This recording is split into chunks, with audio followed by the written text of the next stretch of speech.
hapon, ako po si Ruth Cabal. Pasadahan na natin ang mga rumaratsyadang balita dito sa Frontline Express.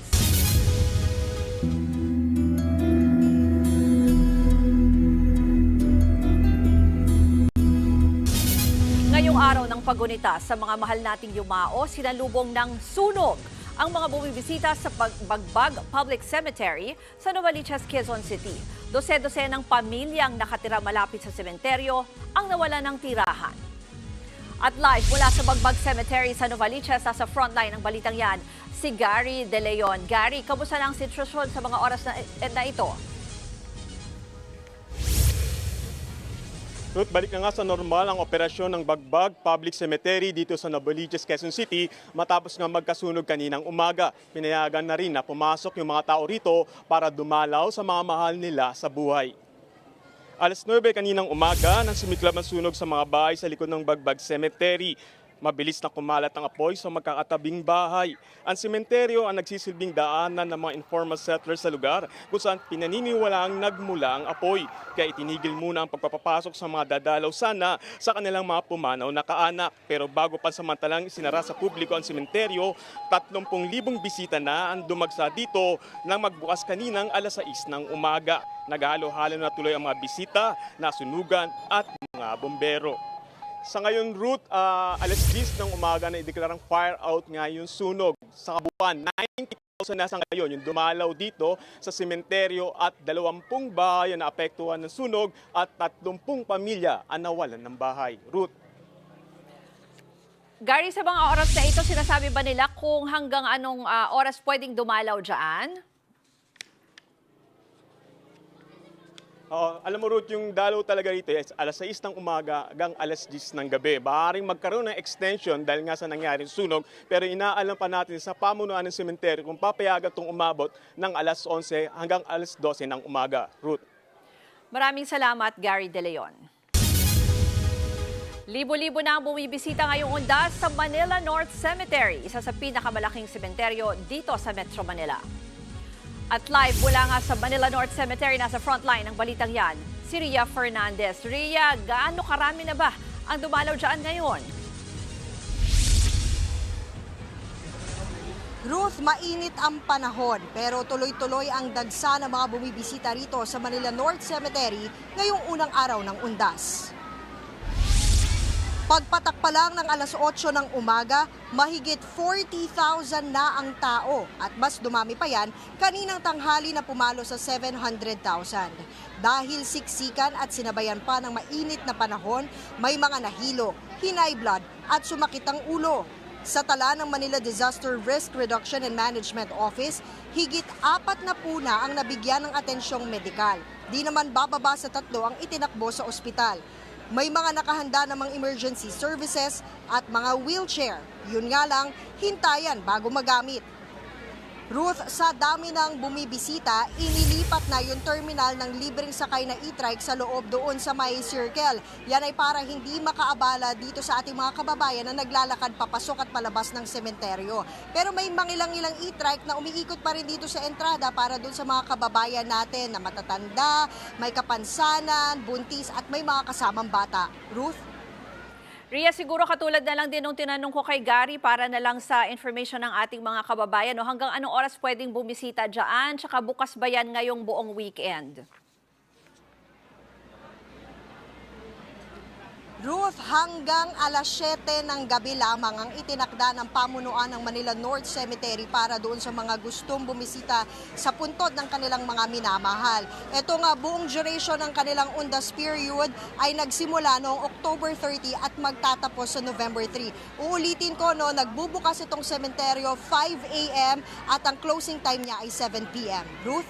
Maraming salamat, Ria Fernandez. Kinasuhan na ng lokal na pamahalaan ng Marikina ang administrator at 5 pang empleyado ng Barangka Public Cemetery dahil sa iligal na pagtanggal sa mga labi. Kaugnay ito sa paglabag nila sa Presidential Decree 856, partikular ang probisyon tungkol sa paghukay sa mga patay ng walang permit mula sa City Health Office. Una nang tumambad ang mga labi na nakasilid sa mga sako at garbage bag sa loob ng sementeryo. Ayon sa LGU, hindi bababa sa 65 labi ang tinanggal. Napag-alaman ring binibenta umano ng mga suspect ang mga nabakanting nicho sa mas mataas na halaga sa halip na manghingi lang ng donasyon. Sasagutin naman ng Marikina kung gugustuhin ipakremate ng mga kaanak ang mga bangkay. Sa Manila Memorial Park sa Parañaque, nag-overnight ang ilang pamilya para makapaglaan ng mas mahabang oras sa puntod ng kanilang mga yumao ngayong undas. Ang ilan naman, sinabay na rin ang pagbisita sa puntod ng mag-asawang Ninoy at dating Presidente Cory Aquino. Pati na sa dating aktor na si Rico Yan. Sa Manila South Cemetery, dagsana rin ng mga bumisita ang mga may kasamang bata na edad 10 pababa, nilalagyan ng wristband na may contact information ng kanilang mga guardian. Sa Fort Bonifacio sa Taguig, nagsagawa ang Philippine Army ng simultaneous candle lighting at flaglet setting ceremony.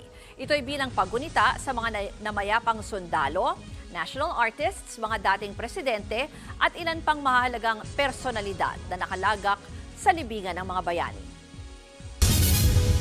Binisita ni Pangulong Bongbong Marcos ngayong undas ang puntod ng kanyang ama na si dating Pangulong Ferdinand Marcos Sr.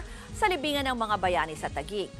Dumating si PBBM kasama ang kanyang ina na si dating First Lady Imelda Marcos. Nagdaos din sila ng misa para sa yumao nilang ama. Sa kanyang mensahe, nangako si Marcos na ipagpapatuloy ang nasimulan ng kanyang ama sa pagpapaunlad ng Pilipinas.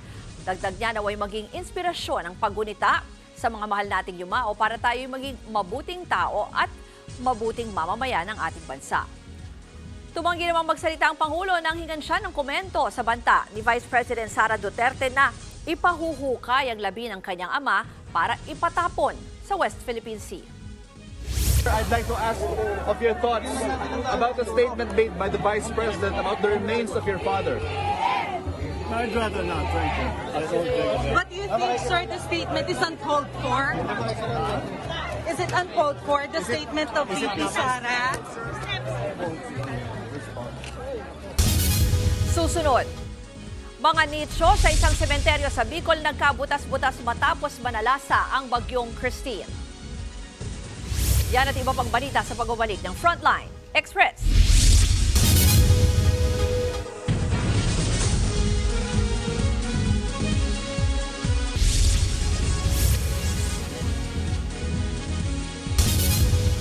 Sa Batangas, hindi ininda ng mga kapatid nating bumisita sa sementeryo ang bakas ng hagupit ng bagyong Christine.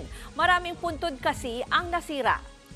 Nandiyan po sa Laurel, sa Batangas, si Marian Enriquez para sa update. Marian, anong lagay ng sementeryo dyan? Ruth, nakapanlulumunga yung sitwasyon ng mga sementeryo rito sa may Laurel, Batangas. At pahirapan din yung pagpunta rito dahil nga nagiba yung tulay na daraanan sana ng mga bisita dahil yan sa bagyong Christine. Nakilala nga natin kanina si Kathleen at ang kanyang mga kaanak, may bitbit silang bulaklak habang tumatawid ng malaking ilog. Kaso naputol nga yung Bugaan Bridge na nagdurugtong sa kanila sa Lakeview Garden Private Cemetery. Giit ni na Kathleen, mas mainam daw tumawid ng ilog kaysa maipit sa traffic kung doon sila daraan sa makitid na kalsada. Pagpasok ng sementeryo, lubog sa putik at natabunan na ng mga sanga ng puno ang mga puntod.